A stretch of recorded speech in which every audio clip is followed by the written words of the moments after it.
We captured the moment two men went from migrants to detainees. It happened last week at Dallas Immigration Court when nearly a dozen people showed up to have their asylum cases heard. Their cases were dismissed by the judge, and when they walked out of the courtroom, plainclothes federal agents were waiting to take them into custody. Immigration attorney Belinda Arroyo says targeting migrants at the courthouse used to be a rare event. What does it do when an ICE agent is in the court and they're not dealing with somebody who's currently in ICE custody? Well, I think it makes everybody be on edge. It's not just happening in Dallas.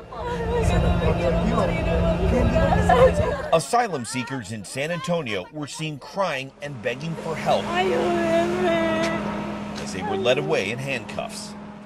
Two Department of Homeland Security officials tell CBS News ICE is asking immigration judges across the country to dismiss the court cases of certain migrants so the agency can arrest them once their hearings end and place them in a fast-track deportation process known as expedited removal.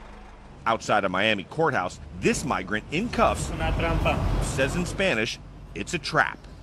The Department of Homeland Security released this statement to CBS News, saying Secretary Noem is reversing Biden's catch-and-release policy that allowed millions of unvetted illegal aliens to be let loose on American streets. On President Trump's first day in office, he reversed a 2011 policy that limited ICE arrests at sensitive locations like schools, churches, and courthouses.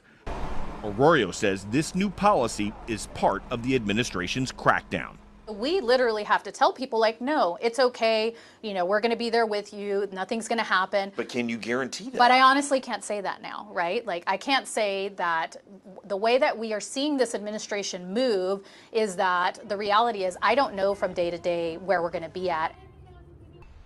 One of the men that we saw who was detained was a Venezuelan man, according to the Dallas Morning News. And after the session, I went up to the court clerk and asked for a copy of the docket to check more names and see if anybody in there had a record. But they said that they immediately shred the docket. In order for us to get a copy, we'd have to file a Freedom of Information Act request.